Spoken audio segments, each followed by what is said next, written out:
ان عبادی لیس لک علیہم سلطان، بے شک میرے بندوں پر تیرا کوئی زور نہیں ہوگا. وکفا بربک وکیلا، اور تیرا رب کافی ہے کام بنانے کو. اللہ تعالیٰ سے بہتر کون وکیل ہے؟ حسبنا اللہ ونعم الوکیل.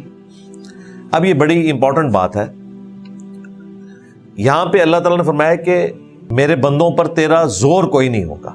اب یہاں بندوں سے مراد انبیاء کرام کا ذکر نہیں ہے صرف، یہ جنرل ذکر ہے.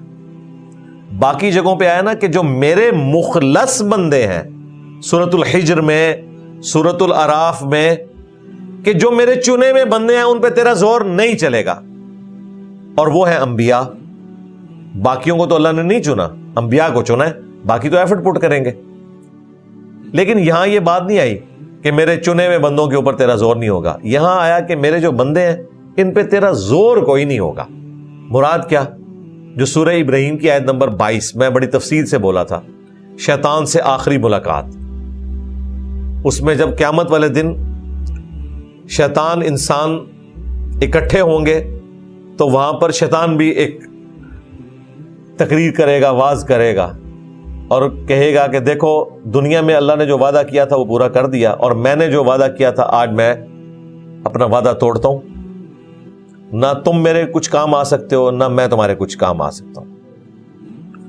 اور دیکھو دنیا میں نے صرف برائی کی طرف تمہیں بلایا تھا، میرا تمہارے پہ کوئی زور نہیں تھا، لہذا آج اپنی جان کو ملامت کرو، مجھے ملامت نہ کرو.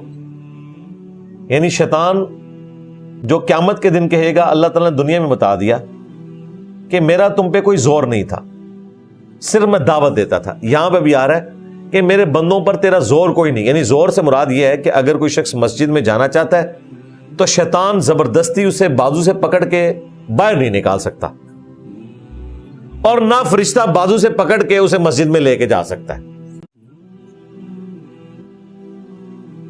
یہ اللہ تبارک و تعالیٰ نے انسان کو اختیار دیا ہے. انا ہدیناہ السبیل اما شاکرا و اما کفورا. ہم نے ہدایت کا راستہ واضح کر دیا ہے، چاہو تو شکر گزاری کی روش اختیار کرو، خواہ نہ شکری کی. تو سورہ ابراہیم کی آیت نمبر 22 اس پہ تفصیلی میں نے گفتگو کی تھی، الگ سے کلپ بھی اپلوڈ ہے، شیطان سے آخری ملاقات. یہاں پہ بھی اس بات کا ذکر ہے. لیکن یہ جو آیا کہ میرے بندوں پہ زور نہیں ہوگا، اس زور سے مراد فزیکل زور نہیں ہوگا. تھوڑا بہت زور ہے، اور وہ زور نہیں ہے، وہ ہماری آزمائش کے لیے اسے اختیار دیا گیا ہے کہ ہمیں برائی کی طرف بلائے، اور وہ اللہ نے بیلنس کر دیا ہے. اچھائی کی طرف بلانے والا فرشتہ بھی اٹیچ، بلکہ دنیا میں زیادہ تر اچھائی کی طرف ہی لوگ بلا رہے ہوتے ہیں. ہمارا اپنا ضمیر بھی، ہماری انسٹنکٹ میں ہے، جھوٹ بولتے ہوئے ہمیں فیل ہوتا ہے، اندر سے آواز آتی ہے کہ غلط کر رہے ہو. کسی کو دھوکہ دیتے ہوئے، کسی کا مال ہڑپ کرتے ہوئے، کسی کے حقوق سلب کرتے ہوئے اندر سے آواز آتی ہے کہ غلط ہو رہا ہے.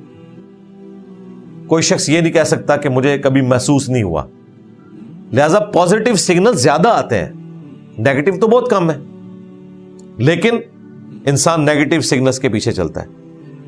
یہاں پہ جو کیٹاگوریکل ڈینائل ہے نا کہ میرے بندوں پر زور نہیں ہوگا، اس زور سے مراد فزیکل زور ہے کہ شیطان زبردستی بازو سے پکڑ کے برائی کے راستے پہ کسی کو نہیں چلا سکتا، اور نہ نیکی کے راستے پہ چلنے سے کسی کو زبردستی روک سکتا ہے.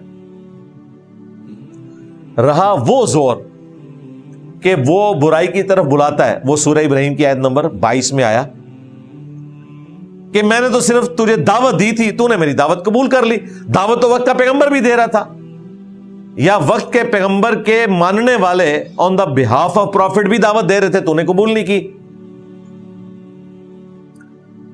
اس اعتبار سے اسے وہ اللہ تعالیٰ نے ایک اختیار دیا کہ وہ صرف دعوت دے سکتا ہے.